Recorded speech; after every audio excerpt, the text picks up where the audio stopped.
ये स्टूडेंट्स आज हम चैप्टर नंबर 26 को कंटिन्यू करेंगे। हमारा आज नेक्स्ट टॉपिक होगा transgenic organisms.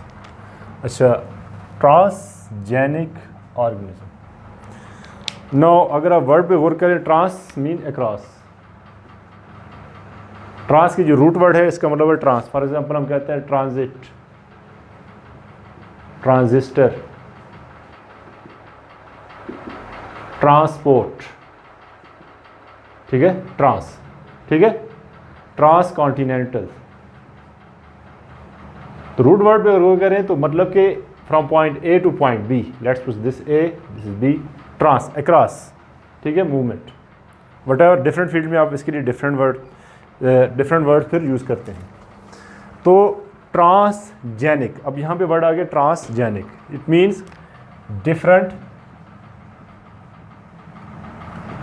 Gene combinations,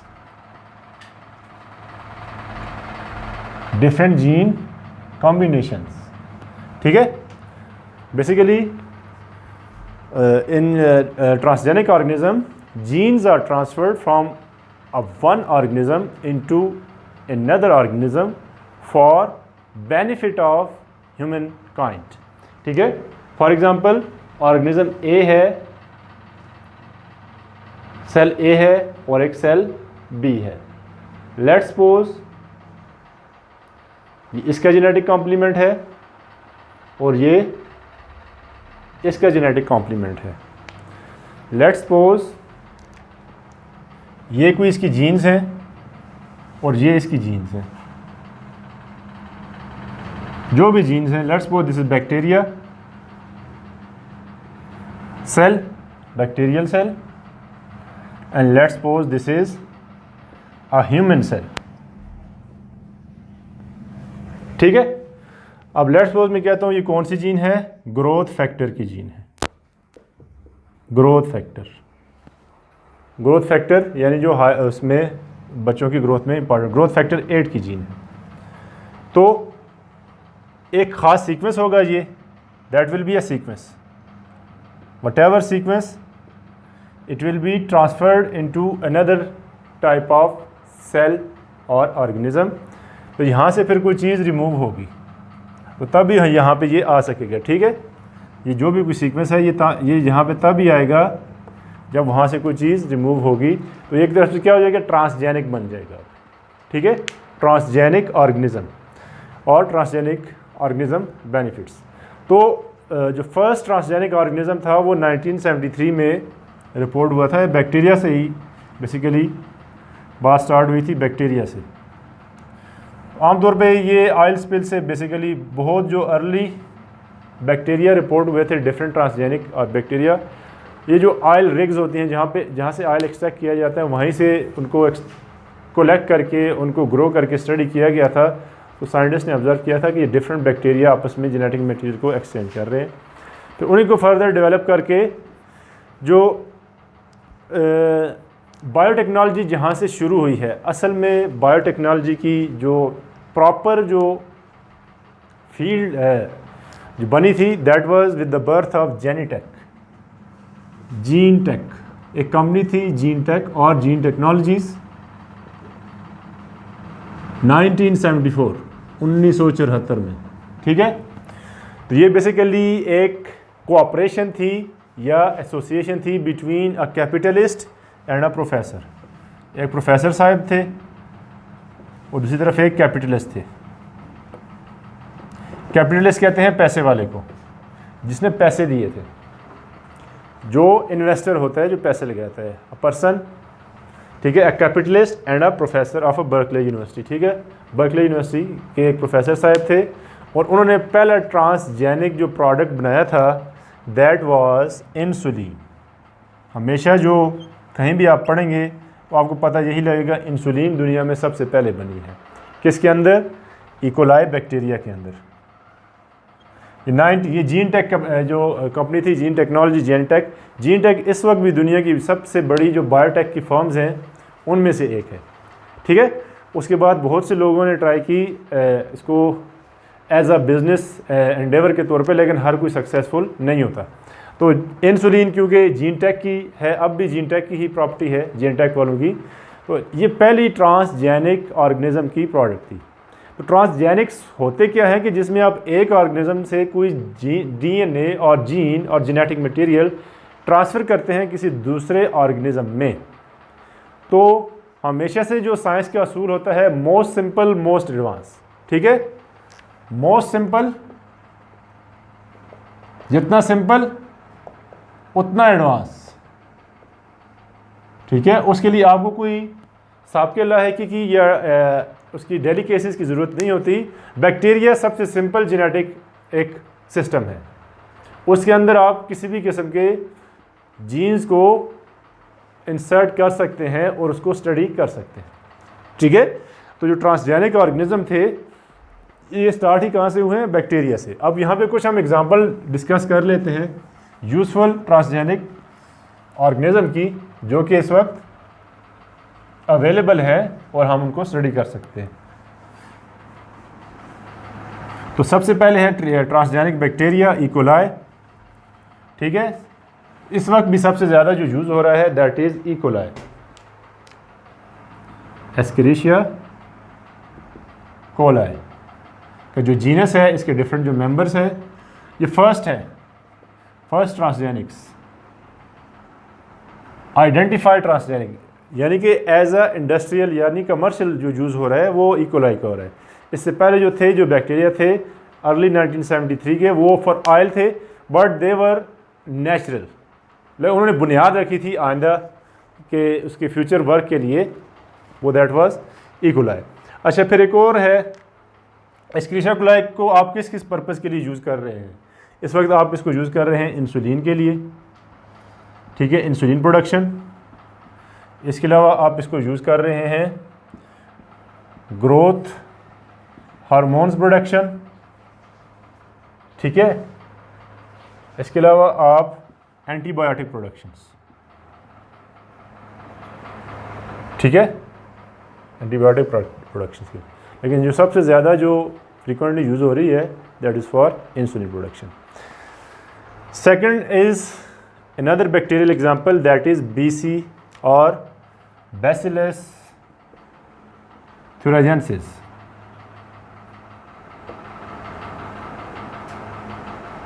BT, also known as BT, Bacillus thuringiensis.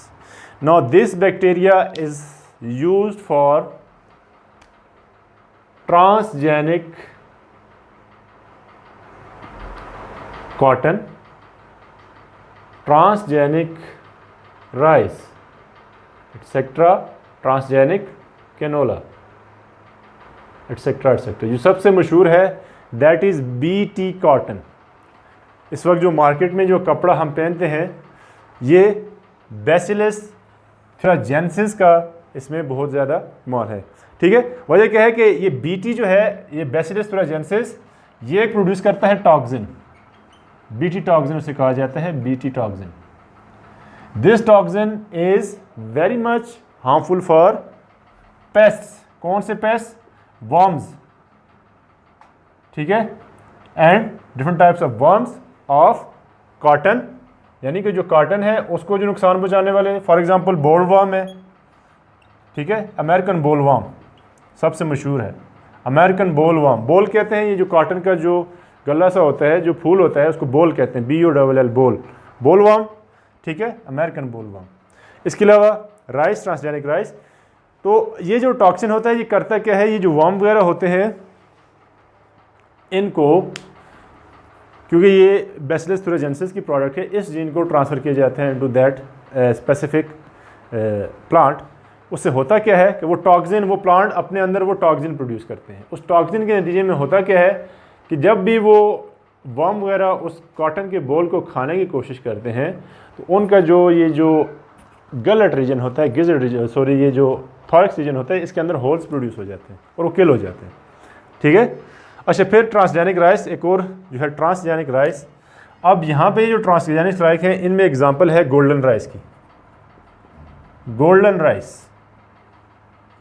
अब ये जो गोल्डन राइस है बेसिकली ये क्या है, ये बेसिकली स्पेशल राइस हैं, इनके अंदर होते क्या हैं, विटामिन ए की genes, vitamin A genes have been transferred, ठीक है, इसके अंदर विटामिन ए की जीन्स ट्रांसफ़र की जाती हैं थ्रू वेक्टर ऑफ अरेबिडोप्सिस,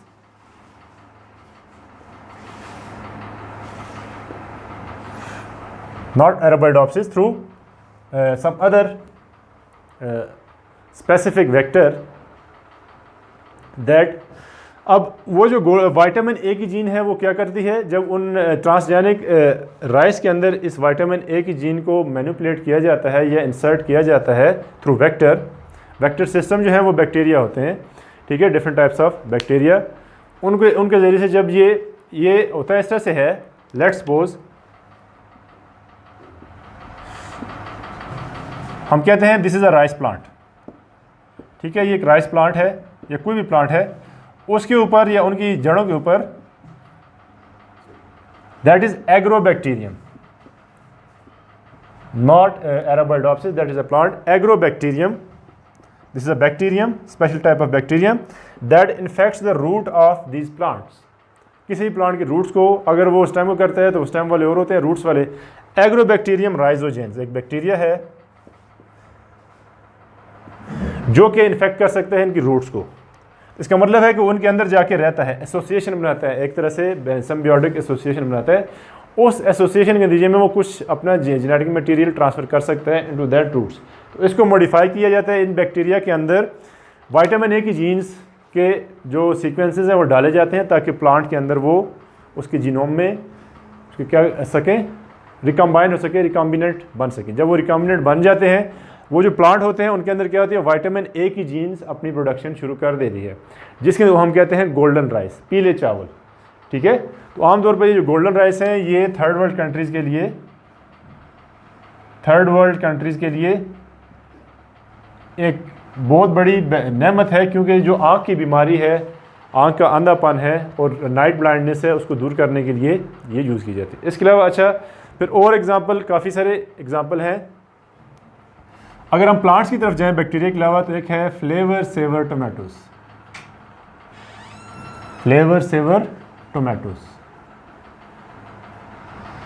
अब ये टोमेटोज क्या होते हैं, इनकी जो एक तो इनके अंदर बैक्टीरियल जीन्स को ही बेसिकली मैनिपुलेट किया गया है, बैक्टीरियल जीन्स को ही, और जो पैक्टिन कंटेंट है, पैक्टिन इसको बेसिकली मैनिपुलेट किया जाता है कि ताकि जो टोमेटोज़ हैं उनकी शेल्फ लाइफ, फॉर एग्जांपल जो टोमेटोज़ हैं इनकी जो शेल्फ लाइफ है, शेल्फ लाइफ मतलब कि जो ज़िंदगी है यानी जिसमें ख़राब ना हो, टमाटर आमतौर पे फ्यू डेज़ 4 से 5 दिन से ऊपर नहीं रहते और मोस्टली 1 वीक, तो ये जो फ्लेवर सेवर टोमेटोज़ होते हैं ये एटलीस्ट 3 मंथ्स तक यानी कि 90 डेज़ तक ख़राब नहीं होते। क्यों? कि उनका जो पैक्टिन है वो डिग्रेड नहीं होता, pectin in the cell wall के अंदर जो पैक्टिन होता है डजंट डिग्रेड्स, वो अगर पैक्टिनेज एंजाइम्स को वहाँ पे मैनिपुलेट किया जाता है कि वो उस तरह से काम ना करें ताकि पैक्टिन डिग्रेड ना हो, ठीक है, और वो ख़राब ना हो, टमाटर ख़राब ना हो। अच्छा, फिर इसके अलावा ट्रांसजेनिक एनिमल्स में भी काफ़ी एग्जांपल्स हैं। अच्छा, फिर इसके अलावा ग्लोइंग प्लांट्स की भी एग्जांपल है कि ये जो ग्लोइंग क्रिसमस ट्रीज़, एक और एग्जांपल अगर हम प्लांट से लें तो ग्लोइंग क्रिसमस ट्रीज़, तो इसमें बेसिकली एक एनिमल की जीन को लक्स जीन लूसीफरेज जो एंजाइम के कंट्रोल में, लूसीफरेज एक एंजाइम है लक्स जीन के ऊपर जो एक्ट करता है, जिसके नतीजे में एक कलर एमिटिंग प्रोटीन होती है, वो प्रोड्यूस होती है किसमें, जुगनू। ये जो जुगनू हम आप अगर देखें समर्स में तो आपको रात को एक चमकते कीड़े नज़र आएंगे, जुगनू जिन्हें हम कहते हैं, ठीक है, उनके अंदर बेसिकली एक कलरिंग पिगमेंट प्रोड्यूस हो रहा होता है under the action of this enzyme luciferase. तो इस लक्स जीन को बेसिकली ट्रांसफ़र किया जाता है क्रिसमस ट्रीज़। तो कौन से क्रिसमस ट्रीज़ हैं? वही ये एक है, दैट इज़ जो क्रिसमस के trees I think willow and pines, उनमें ट्रांसफॉर्म किया जाता है, तो जब उनको पानी दिया जाता है तो वो ग्लो करते हैं। लेकिन इनमें जो अभी ज़्यादा सक्सेसफुल हुई है वो सबसे ज़्यादा हुई है टोबैको प्लांट के अंदर, कि टोबैको प्लांट के अंदर ये बड़ी इजीली मैनिपुलेट हुई है, वो ग्लो करते हैं रात के वक्त, उनके अंदर रोशनी एक तरह से प्रोड्यूस होती है। Now this is a aesthetic application of biotechnology, ठीक है, कि जो ट्रांसजेनिक ऑर्गेनिज्म में एक है कि ये जो ट्रांसजेनिक ग्लोइंग ट्रीज़ है। अच्छा, फिर ट्रांसजेनिक एनिमल्स में भी काफ़ी सारी एग्जांपल है। For example cloning, transgenic sheeps and goats, ठीक है। ये अक्सर आपसे ऑब्जेक्टिव में पूछ लिया जा सकता है कि फर्स्ट ट्रांसजेनिक एनिमल कौन सा था, तो हमेशा वो उसका नाम आता है डॉली का, ठीक है। उसके बाद बोनी भी है, उसकी बेटी आगे, और काफ़ी सारी उसकी 3 बेटियां थी, बोनी, मैरी एंड काफ़ी सारे उनके आगे उसकी जो नस्ल थी काफ़ी थी। लेकिन जो पहला ट्रांसजेनिक सक्सेसफुल एक ट्रांसजेनिक ऑर्गेनिज्म था, अब इसमें बेसिकली जीन को ट्रांसफॉर्म नहीं किया गया था, ठीक है। बेसिकली ये क्लोनिंग थी। क्लोनिंग में थी क्या कि ये जो 2 टाइप्स ऑफ शीप्स थी, बेसिकली जो शीप्स थी,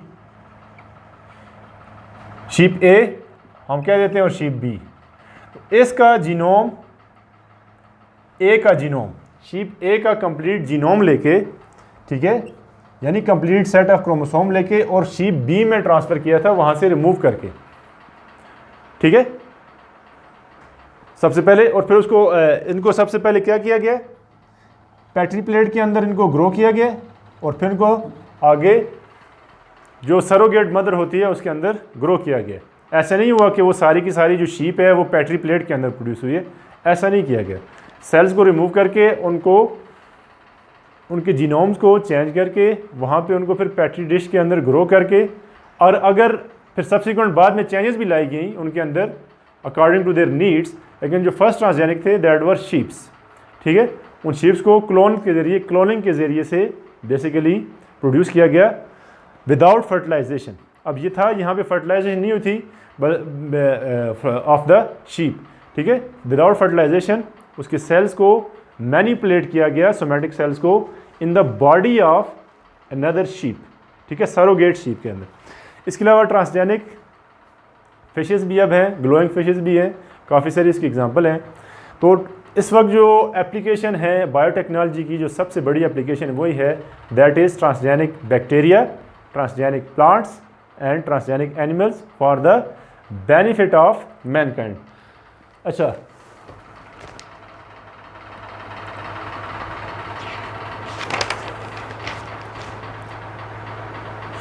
अब यहाँ पे हम कुछ क्वेश्चंस को देख लेते हैं with respect to transgenic animals.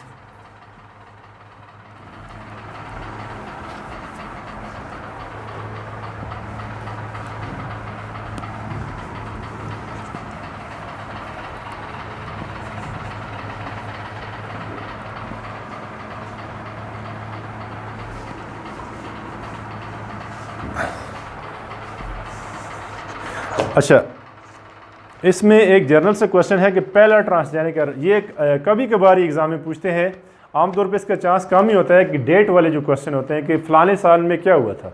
हम कहते हैं कि सेल कब डिस्कवर हुआ था 1831 में, क्रोमोसोम कब डिस्कवर हुए थे, इस किस्म के क्वेश्चंस, या लाइजोसोम कब डिस्कवर हुआ था 1949 में, या इसके अलावा इंसुलिन का स्ट्रक्चर सेंगर ने डिस्कवर किया था तो कब किया था, 51 में, 52 में, 53 में या 54 में।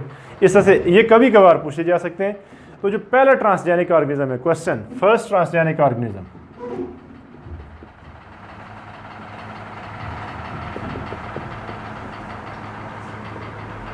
वाज प्रोड्यूस्ड, कब प्रोड्यूस हुआ, ये कभी कभार की बात है, आमतौर पे ऐसे क्वेश्चन का चांस कम ही होता है लेकिन आ सकते हैं। 1972, 1973, 1974 और 1982,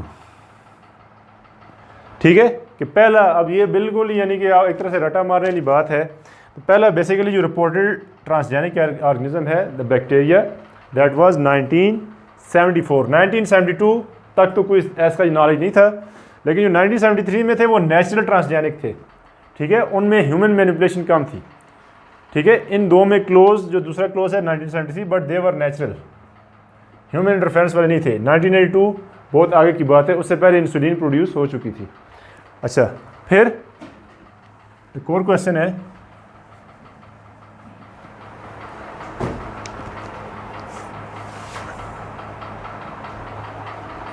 ये थोड़ा सा आपके लिए ट्रिकी हो सकता है। Products of transgenic bacteria. अब यहाँ पे उसके पास ऑप्शन है, वो कोई भी दे सकता है आपको कि इनमें से मोस्टली ट्रांसजेनिक बैक्टीरिया कौन से हैं, प्रोडक्ट्स हैं।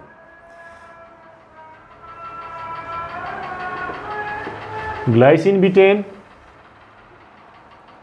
विनब्लास्टीन, इंसुलिन,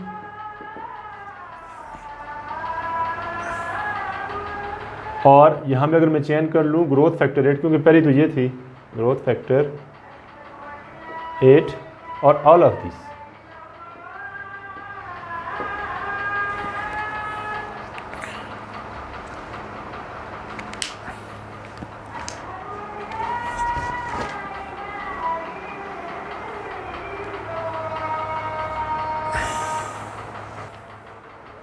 क्वेश्चन उसने पूछा है products of transgenic bacteria. Option उसने दिए हैं ग्लाइसिन बीटेन, विनब्लास्टीन, ग्रोथ फैक्टर 8 और all of this.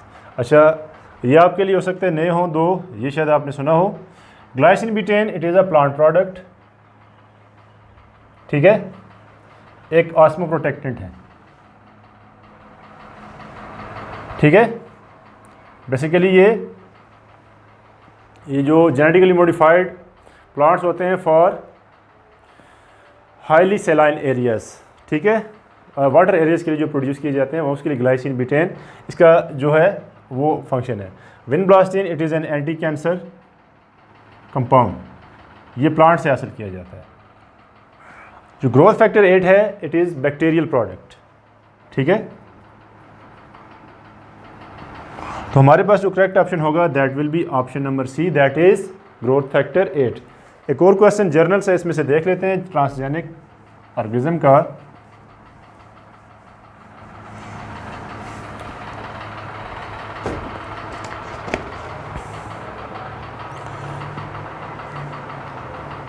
Now this is a journal information type question. First transgenic plant was, पहला ट्रांसजेनिक प्लांट कौन सा था? टोमेटो,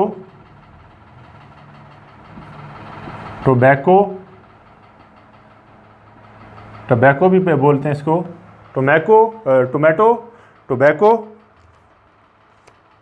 कैबेज या एराबाइडोप्सिस।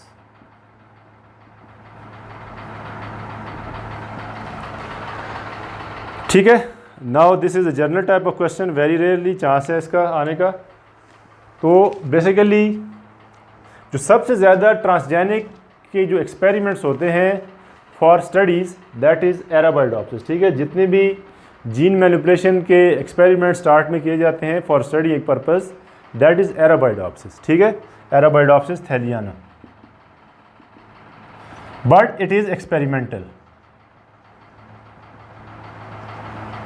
उसने क्या, फर्स्ट ट्रांसजेनिक प्लांट। तो पहला जो ट्रांसजेनिक प्लांट था that was not tomato, that was not cabbage, that was tobacco plant, ठीक है। टोबैको प्लांट के अंदर जीन्स को मैनिपुलेट किया गया था। मैंने एग्जांपल भी दी थी लक्स जीन,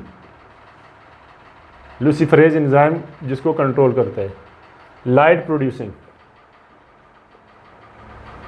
टोमेटो उसके बाद था, उसमें कौन सी थी, बेसिकली पैक्टीन जीन मैनिपुलेशन। उसके अलावा उसमें फॉस्फिनोथ्रीसिन की भी हुई है, फॉस्फिनोथ्रीसिन, ये हर्बिसाइड रेजिस्टेंट जीन जो होती है, हर्बिसाइड रेजिस्टेंट जीन, यानी कि जब आप उस पर हर्बिसाइड स्प्रे करें तो प्लांट क्या हो, उसको रेजिस्ट करे, डाई आउट ना हो, ठीक है। अच्छा, एक और एग्जांपल है कि बीटी जीन कहाँ पे काम करती है।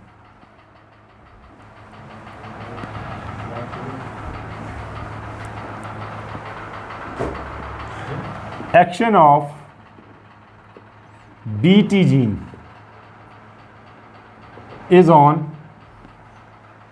हमारे पास ऑप्शन है reproductive parts, number 2 thorax, number 3 abdomen, और नंबर 4 वी हैव आइज। तो यहाँ पे आप BET stands for bacillus thuringiensis, bacillus thuringiensis है। ये जो BT टॉक्सिन प्रोड्यूस होता है, it is produce by bacteria. ये जीन जो होती है BT की जीन बैक्टीरिया से ट्रांसफ़र की जाती है into cotton plant, mostly cotton plant में, ठीक है। उसका जो पेस्ट है दैट इज़ अमेरिकन बोलवर्म। जो कॉटन के जो बोल्स होते हैं उनको वो ईट अप करता है। बेसिकली वो उसके जो थॉरिक्स होता है, ऊपर वाला जो रीजन होता है गले के पास, उसको डैमेज करता है। एब्डोमेन को नहीं करता, रिप्रोडक्टिव पार्ट्स को नहीं करता, आइज को नहीं करता। हमारा जो करेक्ट ऑप्शन बनेगा दैट इज़ थॉरिक्स। तो यहाँ पे हम इस टॉपिक को कंक्लूड करते हैं। ये स्टूडेंट्स, आज हम चैप्टर नंबर 26 को ही कंटिन्यू करेंगे। हमारा नेक्स्ट टॉपिक होगा biotechnology and health care. Basically आप इसे कह सकते हैं रेड बायोटेक्नोलॉजी, रेड बायोटेक, ठीक है। हमने स्टार्ट में जब चैप्टर स्टार्ट किया तो बात की थी green biotechnology, blue biotechnology, white, ठीक है, वाइट बायोटेक्नोलॉजी। उसमें एक थी रेड बायोटेक्नोलॉजी, तो रेड, तो red with respect to health care and medicine, ठीक है। यानी कि बायोटेक्नोलॉजी को, बायोटेक टेक्निक्स को कैसे यूज़ किया जा सकता है for the benefit of human health, इंसान की हेल्थ को कैसे इम्प्रूव किया जा सकता है। उसमें काफ़ी सारे एग्जांपल्स हैं, तो उसमें कुछ एग्जांपल हम यहाँ पे 2 डिस्कस कर लेते हैं। एक है मोनोक्लोनल एंटीबॉडीज़ प्रोडक्शन, उसके अलावा है vaccine purification, vaccine production and purification. Vaccine की कुछ टाइप्स होती हैं, तो फिर हम उसको कहें वैक्सीन प्रोडक्शन एंड प्योरिफिकेशन।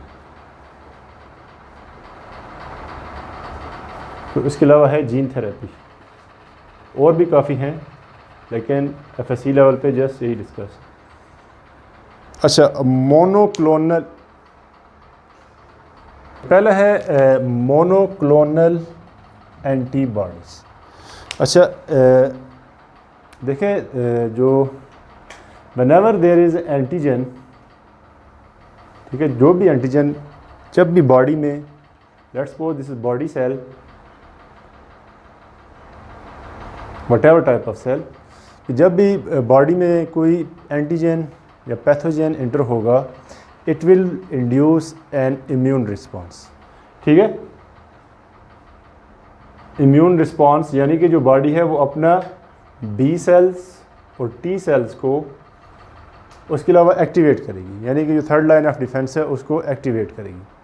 उसमें B सेल्स हैं और T सेल्स हैं, इम्यूनिटी के सेल्स, ठीक है। वो क्या करेंगे, different types of, they will produce different, body आगे से क्या प्रोड्यूस करेगी, different types of antibodies. Body आगे से different types of antibodies produce करेगी। उनमें से कोई जो एक होगी, one out of which, one क्या हो जाएगी, one will be specific for that antigen. जो भी एंटीजन आया है वो उसको मैच करेगा, उसके साथ उसको बॉन्डिंग बना के उसको मार्क कर देगा for other types of cells for destruction, ठीक है। तो हमेशा एक एंटीजन के रिस्पांस के तौर पे मैनी एंटीबॉडीज़ प्रोड्यूस होते हैं। तो बेसिकली मोनोक्लोनल एंटीबॉडी में single type of antibodies are produced, ठीक है। इस टेक्निक में एक ही तरह की एंटीबॉडीज़ को फोकस किया जाता है। इसमें तरीक़ाकार क्या होता है, सिंपली कि 2 तरह के सेल लिए जाते हैं, एक होते हैं माउस सेल्स और माइस सेल, जो भी आप कहें, और दूसरे होते हैं myeloma cells. From this are types of myeloma, cancer cell को आप कहते हैं cancer cells, B type cell, B cells की, मॉडिफाइड और म्यूटेटेड बी सेल्स। तो एक सेल टाइप्स इनकी होगी माउस सेल, इसके जो स्प्लीन सेल्स हैं वो लिए जाएंगे। स्प्लीन जो पार्ट होगा माउस का, स्प्लीन जो कि जिगर के साथ होता है, लिवर के साथ, ठीक है। एक सेल टाइप उसकी होगी और दूसरी सेल टाइप इसकी होगी, ठीक है। इनको आपस में हाइब्रिड बनाया जाएगा, इनका आपस में हाइब्रिड, इसको कहते हैं हाइब्रिडोमा, हाइब्रिड सेल, ठीक है। ये जो हाइब्रिड सेल है ये फिर क्या प्रोड्यूस करेगा, कुछ अपनी सरफेस पे एंटीबॉडीज प्रोड्यूस करेगा।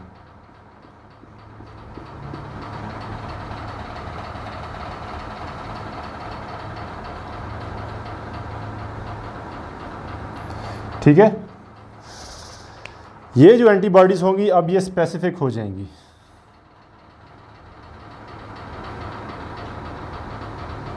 अब these antibodies have become specific for B type of cells, ठीक है। इनको फिर क्या किया जाएगा, इन सेल्स को, इन जो हाइब्रिड सेल्स हैं, हाइब्रिडोमा जिसको कहते हैं हाइब्रिड सेल, ये जो सेल है ये किससे बना है, एक सेल टाइप है ये और दूसरी सेल टाइप है ये। माउस सेल और स्प्लीन सेल्स को एक टेक्निक के ज़रिए से इनको फ्यूज़ किया जाता है और फिर इसको क्या कहते हैं, इस हाइब्रिड सेल के नतीजे में क्या बनती है, एंटीबॉडीज़ इसके सरफेस पे, ठीक है, अगेंस्ट बी सेल्स, ठीक है। इन एंटीबॉडीज़ को प्योरीफाई किया जाता है, ठीक है। ये जो एंटीबॉडीज़ बनेगी they are purified and then injected into the patient for treatment, ठीक है। अब ये दो डिफरेंट टाइप्स ऑफ सेल के से एक प्रोडक्ट हासिल की जाती है, मोनोक्लोनल एंटीबॉडीज़, ठीक है, और फिर वो further for treatment of patient use की जाती है। फिर इसी तरह से वैक्सीन प्रोडक्शन, ठीक है, ठीक है, वैक्सीन प्रोडक्शन और प्योरीफिकेशन, अगेन यहाँ पर भी डिफरेंट बायोटेक्नोलॉजिकल टेक्निक्स को यूज़ किया जाता है। जो ज़्यादा एक और इम्पॉर्टेंट टेक्निक है दैट इज़ जीन थेरेपी। अब this is basically gene correction. अब यहाँ पे बेसिकली क्या कंसेप्ट यूज़ किया जाता है इस टेक्निक में,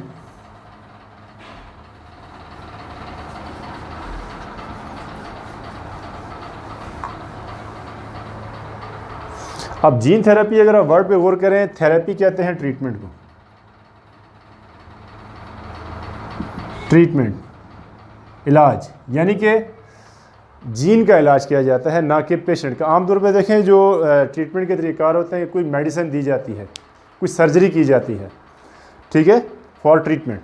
अब यहाँ पे जीन थेरेपी में क्या है, जीन को ठीक किया जाता है। फॉर एग्जांपल अब इसमें तरीक़ार, आपकी रिक्वायरमेंट्स क्या हैं जीन थेरेपी की, रिक्वायरमेंट्स इसमें है gene gun, also known as biolistic, इसको बायोलिस्टिक्स भी कहा जाते हैं। बेसिकली ये एक एटोमाइज़र होता है, ठीक है, जिसमें एक वैक्यूम क्रिएट किया जाता है, ठीक है। होता क्या है, मैं एक हाइपोथेटिकल का आपके सामने बना देता हूँ। तो यहाँ पे let's suppose this is pressure chamber, इसको आप, इस एरिया को आप कह सकते हैं कि जीन गन का एरिया। इसके ऊपर बेसिकली लेट्स सपोज गन, देखें जीन गन वर्ड यूज़ किया, गन, व्हाट इज़ गन। अब लेट्स सपोज हम क्या, दिस इज़ पिस्टल। अब ये पिस्टल है, इसकी क्या शेप होगी, इस तरह से एक शेप होगी, ठीक है।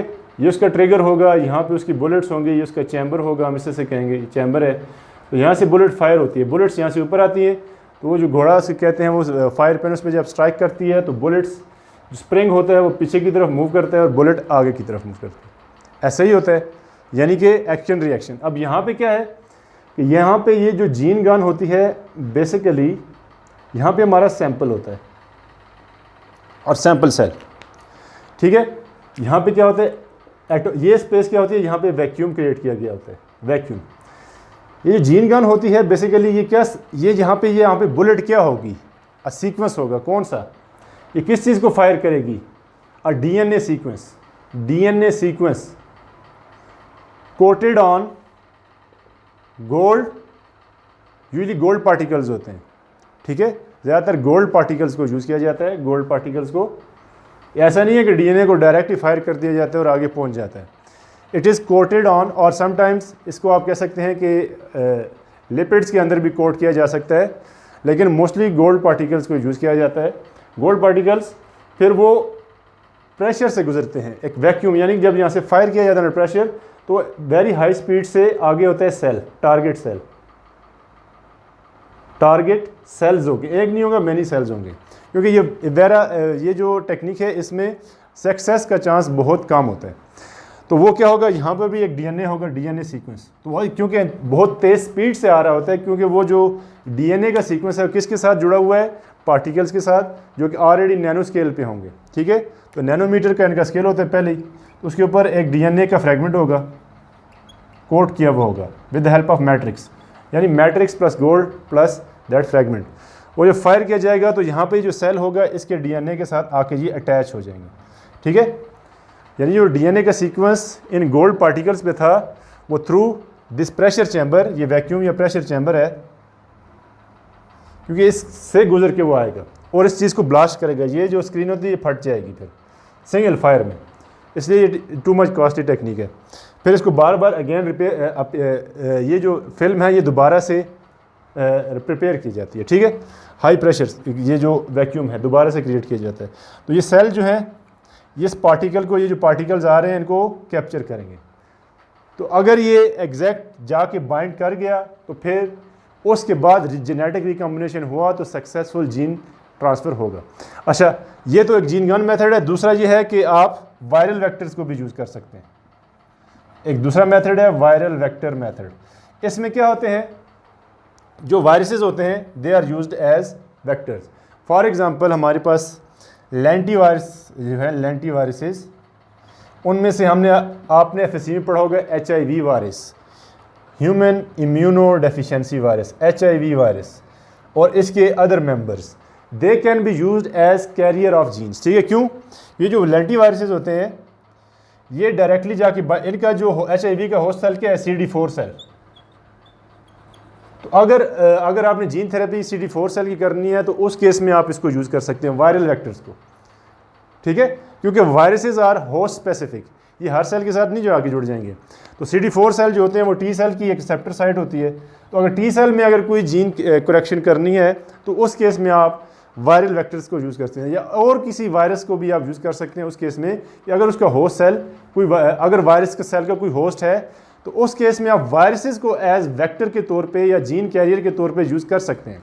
लेकिन नॉर्मली क्या होता है, जीन गन यूज़ होती है, जिसको आप बायोलिस्टिक कहते हैं in the treatment of gene therapy. इसकी जो एक एग्जांपल है दैट इज CFTR जो है सिस्टिक फाइब्रोसिस,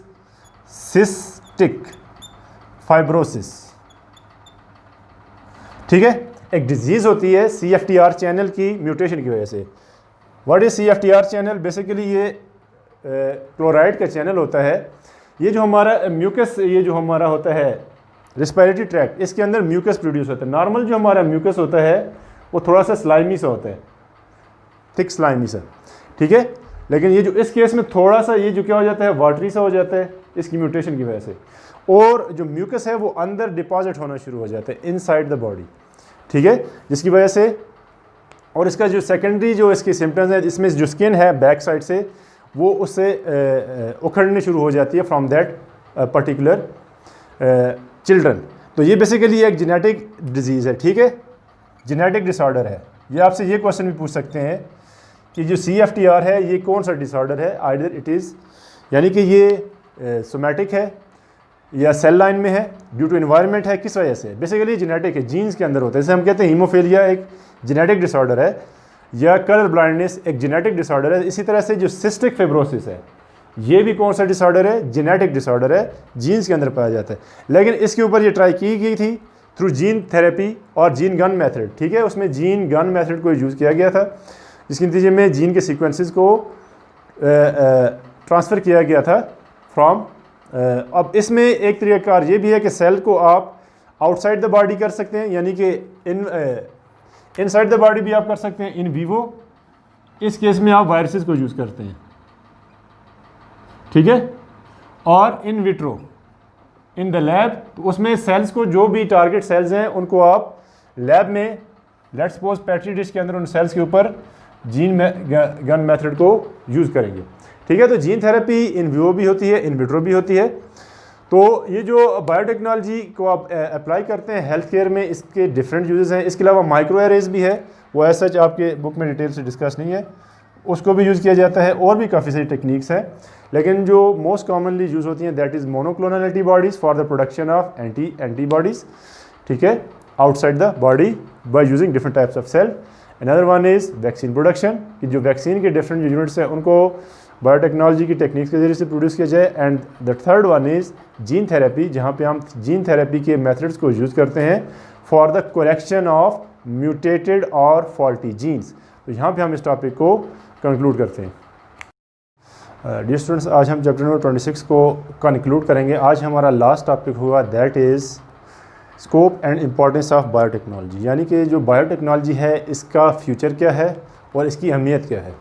बेसिकली याद रखिएगा, ये जिस सेंचुरी में हम रह रहे हैं, this century is known as the century of biotechnology. सिर्फ दो सब्जेक्ट्स ऐसे हैं जो कि सर्वाइव करेंगे अकॉर्डिंग टू द इकोनॉमिस्ट। जो दुनिया के बड़े बड़े लोग हैं वो कह रहे हैं कि ये सेंचुरी किसकी है, एक है इंफॉर्मेशन टेक्नोलॉजी की यानी कि आईटी की, और सेकंड वन इज़ बायोटेक। वो दो ही बातें कर रहे हैं कि दुनिया में जो अब इंडस्ट्री सर्वाइव करेगी फ्यूचर में सबसे ज़्यादा, that will B information technology और आर्टिफिशियल इंटेलिजेंस, ठीक है, एआई वाले। इसमें आईटी में फिर फर्दर एआई भी है, और कंप्यूटर की एप्लीकेशन, यानी कि कंप्यूटर्स की जो रेस है वो होगी, रोबोट्स होंगे, और अदर साइड पर जो चीज़ सर्वाइव करेगी दैट विल बी बायोटेक्नोलॉजी, ठीक है। और अब कैसे, अब हम इसको देखते हैं कि ये कैसे, मतलब कि हमारा फ्यूचर है और इसका स्कोप क्या क्या है। तो सबसे जो यानी कि इसकी एप्लीकेशंस क्या हैं बायोटेक्नोलॉजी की, तो बहुत ही डाइवर्स है। कुछ यहाँ पे मैंने बोर्ड पे मेंशन किए है। Number one is biosensors. अब बायोसेंसर्स क्या होते हैं, ये तो पूरी एक डिटेल है। बेसिकली इसमें बायोसेंसर इज़ द, आप कह सकते हैं, combination of biological molecule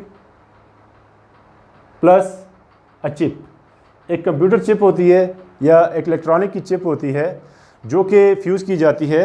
for example हम कहते हैं ना ग्लूकोमीटर, व्हाट इज़ ग्लूकोमीटर, तो वो आपका बगैर वो चेक करता है, शुगर लेवल चेक करता है विदाउट पियर्सिंग, ठीक है। तो क्या होता है उसमें बेसिकली शुगर लेवल जो ऊपर नीचे जाता है वो एक ख़ास किस्म के रीडिंग देता है ऑन योर स्किन। एक ख़ास किस्म के एक उसके ऊपर होता क्या है, एक छोटी सी लगाई जाती है स्ट्रिप ऑन योर बॉडी, और वो डिटेक्ट करती है ख़ास एंजाइम के रिएक्शन को, जो कि शुगर के नतीजे में, शुगर डायबिटीज़ जब ज़्यादा हो, शुगर लेवल ज़्यादा हो तो प्रोड्यूस होता है, वो उसको डिटेक्ट करती है। तो बेसिकली फिर वो उसके ऊपर रीडिंग आ जाती है कि शुगर लेवल कितना है। तो ये एक एडवांस है, यानी कि एडवांसमेंट है। फिर इसके अलावा बायोसेंसर में एक और एप्लीकेशन है पेस्टिसाइड डिटेक्शन। पेस्टिसाइड यानी कोई भी जो मॉलिक्यूल है पेस्टिसाइड का, उसको चिप के साथ जोड़ा जाता है रिएक्शन का, ठीक है, बायोफिल्म। इसमें ये जो बायोसेंसर्स होते हैं, क्योंकि डिटेल तो काफ़ी लेंथी है, इसमें उस मॉलिक्यूल को एक मैट्रिक्स के ऊपर जोड़ा जाता है कि जब वो रिएक्शन होगा, लेट्स सपोज एक पेस्टिसाइड है, उसके साथ एक मैट्रिक्स को उसको जोड़ा जाता है, और फिर उसके साथ एक चिप इलेक्ट्रॉनिक की लगाई जाती है कि जब भी रिएक्शन होगा तो कोई ना कोई नया मॉलिक्यूल प्रोड्यूस होगा। व्हेनेवर लेट्स सपोज हम कहते हैं A प्लस B एक रिएक्शन हुआ तो C बना, तो C एक डिफरेंट मॉलिक्यूल है जिसको अगेन चिप डिटेक्ट करती है। चिप कौन सी होती है, वो कोई ग्लो देगी, किसी किस्म का ग्लो देगी, तो आपको पता लगेगा कि क्या हुआ है, कोई रिएक्शन हुआ है। कोई पेस्टिसाइड अगर आपने डिटेक्ट करनी है, ठीक है, आमतौर पे ये जो पेस्टिसाइड डिटेक्शन की चिप्स होती हैं इनमें इसी तरह से होता है बायोसेंसर, ठीक है। तो ये एमलगेमेशन है बायोटेक्नोलॉजी की एक तरह से अलॉन्ग विद कंप्यूटर्स। अच्छा, माइक्रोराइजा एक सिम्बियोटिक एसोसिएशन होती है बिटवीन फंगस एंड प्लांट्स। तो फंजाई और प्लांट्स के दरमियान ये होती है। इसमें एक्टोमाइक्रोराइजा भी होता है और एंडोमाइक्रोराइजा भी होते हैं। टाइप्स हैं आगे, एक्टो एंड एंडो, ठीक है। जब उसके सेल के अंदर हो तो एंडो होगा, इनसाइड द रूट्स एंडो, तो अलॉन्ग द रूट जोन तो वो एक्टोमाइक्रोराइजा होगा, ठीक है। जब वो पेनिट्रेट कर जाए into the roots that will be endomycorrhiza. तो फिर आप मॉडिफाइड फंगस को यूज़ कर सकते हैं for beneficial production of different products inside that plant, ठीक है। अच्छा, फिर बायो फर्टिलाइज़र्स, अगेन ये जो बायोगैस वगैरह है, बायोगैस इसमें आ जाती है, ठीक है, बायोगैस। और बायो फर्टिलाइज़र में डिफरेंट टाइप्स ऑफ जो बायोलॉजिकल मटेरियल हैं उसको डिग्रेड करके, ठीक है, बायोमास को डिग्रेड करके फर्टिलाइज़र के तौर पे यूज़ किया जाएगा। अच्छा, मीडिया कम्युनिकेशन, ये जर्नल इंफॉर्मेशन के लिए, लोगों की इंफॉर्मेशन के लिए। फॉर एग्ज़ाम्पल आज के दौर में ये जो आपने देखा होगा कि कोरोना वायरस जिसको उन्होंने नाम दिया है कोविड का, तो बेसिकली ये क्या है, ये एप्लीकेशन है, प्रैक्टिकल एप्लीकेशन है बायोटेक्नोलॉजी की, बायोलॉजिकल वेपन्स की, बायोलॉजिकल वेपन की। कैसे कि एक वायरस है, कौन सा वायरस था, कोरोना वायरस जो है, इसका जो पेरेंट जो वायरस थे वो कौन से थे, कोरोना वायरस के ऊपर जो है सारा फोकस है। इसके पेरेंट वायरस कौन से थे, फिर इसके पीछे बात आई थी मर्स की, एक वायरस था मिडल ईस्ट रिस्पिरेटरी सिंड्रोम, ये कहाँ से निकला है जी, सार्स 2003 से।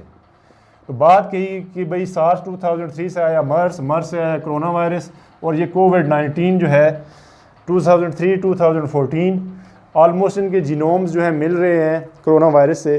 तो ये एक हाइब्रिड किस्म का वायरस जो नया सामने आया है, तो ये क्या है, ये एक तरह से आप कह सकते हैं, ऑल्दो ये क्लियर नहीं है, but it is mismanagement at that level कि अब लोगों के पास इंफॉर्मेशन नहीं है अबाउट बायोटेक्नोलॉजी प्रोडक्ट्स, बट ये एक मॉडिफाइड ऑर्गेनिज्म है, नेचुरली तैयार हुआ है या लैब में तैयार हुआ है, जो भी हुआ है, but it is the practical application of biotechnology कि पूरी दुनिया, इंसान की तारीख में पहली दफ़ा पूरी दुनिया उसको बंद कर दिया गया है ड्यू टू अ डिजीज़ जिसका कोई इलाज नहीं है। Either it was from nature, खुदा की तरफ था, या ह्यूमन की गलती की वजह से था, जो भी था, कि एक एनिमल वायरस का होस्ट चेंज हुआ ह्यूमन सेल, कि viruses are always host specific. ये फर्स्ट टाइम हुआ है कि सेल जो है उसकी टाइप चेंज हुई है कि एनिमल होस्ट से ह्यूमन होस्ट में वो ग्रो कर गया। तो कैसे हुआ है, दैट इज़ बायोलॉजी, ठीक है, ह्यूमन की वजह से हुआ है, we do not know, but ऐसा हो सकता है, ऐसे और वायरसेस भी और पैथोजन आ सकते हैं। तो जर्नल फॉर ह्यूमन इंफॉर्मेशन, इंसानों की मालूमात के लिए कि बीमारियों से बचने के लिए बायोटेक्नोलॉजी को कैसे यूज़ किया जाता है। तो जितने भी आपके कोरोना वायरसेस के टेस्ट हो रहे थे, दैट वर RT-PCR टेस्ट, आप उसको RT-PCR टेस्ट के ज़रिए से टेस्ट कर रहे थे कि ये कोरोना वायरस है या नहीं है। तो कोरोना वायरस डिटेक्ट किससे हो रहा था, PCR से। PCR एक बायोटेक टेक्निक है, ठीक है। तो बायोटेक्नोलॉजी की एप्लीकेशन बहुत ही ज़्यादा है for your career. Next one is nanotechnology, जो नैनो रोबोट्स हैं, इसमें यही बायोमॉलिक्यूल जो होते हैं, यानी कि ड्रग्स, ठीक है, कोई चिप वगैरह, इसको नैनो स्केल पे इम्प्लांट किया जाता है इनटू कार्बन रॉड्स और कार्बन नैनो ट्यूब्स और डिफरेंट टाइप्स ऑफ मटेरियल्स, और बॉडी के अंदर इंसर्ट कर दिया जाता है for correction, for disease treatment, कुछ भी करने के लिए नैनो मॉलिक्यूल्स को यूज़ किया जाता है। अच्छा, फिर फार्मास्यूटिक्स, जितने भी आपके ये जो मॉडर्न फार्मा की इंडस्ट्री है, आप देखें इस वक्त जो कोरोना वायरसेस की वैक्सीन है ऑलमोस्ट पूरी दुनिया बना रही है, ठीक है। अमेरिका की अपनी है रेमडेसिविर, इस तरह से चाइना की अपनी वैक्सीन है, रशिया की अपनी है, इंडिया ने अपनी तैयार की है, यूरोपियंस ने जो एस्ट्राजेनेका है कंपनी है, उन्होंने अपनी तैयार की है, ठीक है। तो वर्ल्ड वाइड जो बायोटेक कंपनीज़ हैं वो क्या कर रही हैं, वो वैक्सीन प्रोड्यूस कर रही हैं, वैक्सीन प्रोडक्शन कर रही हैं अगेंस्ट कोरोना वायरस, ठीक है। तो वैक्सीन प्रोडक्शन बायोटेक्नोलॉजी की एक तरह से बहुत बड़ी बिलियंस ऑफ डॉलर्स की कंट्रीब्यूशन है टू द वर्ल्ड, इलाज के लिए भी और बिजनेस के लिए भी। तो बायोटेक्नोलॉजी का ये सबसे बड़ा स्कोप है वैक्सीन प्रोडक्शन, ठीक है। फर्मेंटेशन, यानी जितनी भी आपकी इंडस्ट्री है, कौन सी, वाइन, ठीक है, डेयरी और कन्फेक्शनरी, जितनी भी आपकी बेकरी की प्रोडक्ट्स हैं, इसमें फर्मेंटेशन यूज़ होती है, वहाँ बायोटेक प्रोडक्ट्स यूज़ होते हैं, बायो एंजाइम यूज़ होते हैं, फर्मेंटेशन के एंजाइम यूज़ होते हैं मुख्तलिफ़ किस्म के, ठीक है। फॉर एग्ज़ाम्पल एक होती है लीवन ब्रेड, उसे हम कहते हैं लीवन ब्रेड, उसके ऊपर बेसिकली लैक्टिक एसिड को स्प्रे किया जाता है। तो लैक्टिक एसिड की प्रोडक्शन भी होती है ना कहीं पे, तो लैक्टिक एसिड को उस ब्रेड के ऊपर स्प्रे किया जाता है, दैट वो ब्रेड आपको ऐसे महसूस होती है जैसे बिल्कुल फ्रेश पानी लगा हुआ उस पर, ठीक है, ऐसी बात नहीं होती, बल्कि उसमें इलेक्ट्रिक एसिड की थोड़ी सी अमाउंट ज़्यादा होती है। बिल्कुल जैसे ऐसे आपको महसूस होता है कि जो ब्रेड अभी ही बिल्कुल ताज़ा ताज़ा पानी में से जैसे उसको धो के लाया गया हो, तो एक लिवेंट ब्रेड होती है। अब that is a biotech product, ठीक है। इसके अलावा जो आपका यीस्ट होता है, जितना भी आप ये जो खाते हैं पिज़्ज़ा वगैरह, इसमें एंजाइम यूज़ होते हैं, ठीक है। कौन से वो जो एंजाइम्स होते हैं, चीज़ के जो एंजाइम होते हैं, चीज़ प्रोडक्शन के जो एंजाइम है, that are biotech products. Again these are rennet उसे कहा जाता है, उसका कमर्शियल नेम है रेनिट, ठीक है। दो वर्ड हैं, रेनिट और रेनिट। एक है रेनिन, एक रेनिन भी है, इनमें फ़र्क करना है आपने, रेनिन, रेनिट और रेनिट, ये तीनों डिफरेंट प्रोडक्ट्स हैं। This is a protein, this is enzyme, this is a different protein, ठीक है। तो जो चीज़ प्रोडक्शन है, जो कि जितने आपके पिज़्ज़ाज़ वगैरह या जो स्पैगेटीज़ वगैरह पे आप लगाते हैं, ये कन्फेक्शनीज़ वगैरह आपकी जो बेकरी प्रोडक्ट्स हैं, वो बायोटेक प्रोडक्ट है, ठीक है, ये उसके अंदर प्रोड्यूस होती हैं। फिर इसके अलावा रिसर्च, यानी जितनी भी जो रिसर्च हो रही है इस वक्त डिफरेंट किस्म की ड्रग्स के ऊपर, प्लांट्स के ऊपर, एनिमल्स के ऊपर, जेनेटिकली मॉडिफाइड प्लांट्स आ चुके हैं आपके पास मार्केट में, टोमेटोज़ आ चुके हैं आपके पास, टोबैको आ चुका है। इसके अलावा हर्बिसाइड रेजिस्टेंट्स आपके पास प्लांट्स हैं, पेस्टिसाइड रेजिस्टेंट प्लांट्स हैं, गोल्डन राइस है, ठीक है, फ्लेवर सेवर टोमेटो है, कैबेज है, कैनोला है, ठीक है। बहुत से जो जेनेटिकली मॉडिफाइड प्रोडक्ट्स हैं अब उन्होंने अपनी मार्केट बना ली है। इसके अलावा वीट है, कॉर्न है, मेज़ है, ठीक है, मेज़ वगैरह ये सारे जेनेटिकली मॉडिफाइड है। इसके अलावा एनिमल में डिफरेंट टाइप्स ऑफ जो फिशेज़ हैं, इसके अलावा वो यूज़ हो रही हैं एज ह्यूमन प्रोडक्ट्स। अच्छा, फिर प्लांट ब्रीडिंग और एनिमल ब्रीडिंग में जितने भी ये जो आपके पास प्लांट्स हैं, genetically modified plants, these are the products of biotechnology. इस तरह से एनिमल हस्बेंड्री में ये जो आप एग्जांपल पढ़ते हैं, वेरी हैवी किस्म के जो बुल आ रहे हैं मार्केट में, जिनकी इनका मीट बहुत ज़्यादा होता है, गोश्त बहुत ज़्यादा होता है, वो नेचुरल म्यूटेंट के ज़रिए से बनते हैं और आर्टिफिशियल म्यूटेंट्स के ज़रिए से भी बनाए जा रहे हैं। और जो एनिमल ब्रीडिंग है जिसमें high yielding meat, high yielding milk वाले जो एनिमल्स हैं उनको बनाया जा रहा है, that is basically biotech products, ठीक है। और इसके अलावा हाँ, मिलिट्री एंड क्राइम।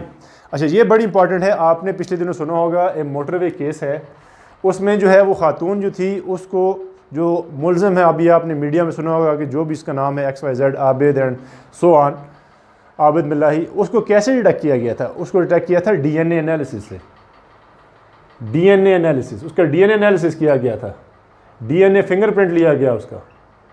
कौन सा फिंगरप्रिंट? कि उसके ऊपर मार्कर जांच किए गए होंगे, मोस्ट प्रॉबेबली कोडेक्स को, क्योंकि यही एक्सेप्टेड है codex. Codex is the most accepted. ये क्वेश्चन में आपसे पूछा भी जा सकता है फ्यूचर में भी इंटरव्यू में कि DNA एनालिसिस क्या होता है। DNA एनालिसिस में आप DNA के जो होते हैं सैंपल्स को मैच करते हैं with the help of markers. वो मार्कर्स कौन से? RFLPs है, VTRs हैं, SSTs हैं, STRs हैं, लेकिन सबसे ज़्यादा यूज़ होता है RFLPs।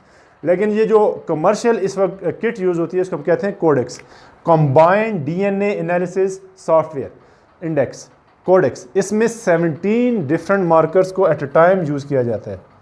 मार्कर्स हमने डिस्कस किए थे, क्या होते हैं?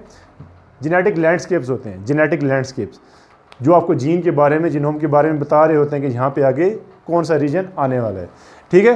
तो क्राइम को सॉल्व करने के लिए, किसी भी क्राइम को, रेप को सॉल्व करने के लिए, मर्डर को सॉल्व करने के लिए कोडेक्स को, DNA एनालिसिस को यूज़ किया जाता है लॉ को फ़ायदा पहुँचाने के लिए, लॉ की इम्प्लीमेंटेशन के लिए। और मिलिट्री, तो military weapons, different types of military weapons. अब बायोलॉजिकल वेपन्स की लिस्ट बहुत लंबी है जो कि इस वक्त डिस्कस करना मुनासिब नहीं है। बहरहाल तो बायोटेक्नोलॉजी का स्कोप जो है वो बहुत ज़्यादा है, और जो 21st सेंचुरी है, this is the century of biotechnology. तो यहाँ पे हम इस चैप्टर को भी और इस टॉपिक को भी कंक्लूड करते हैं।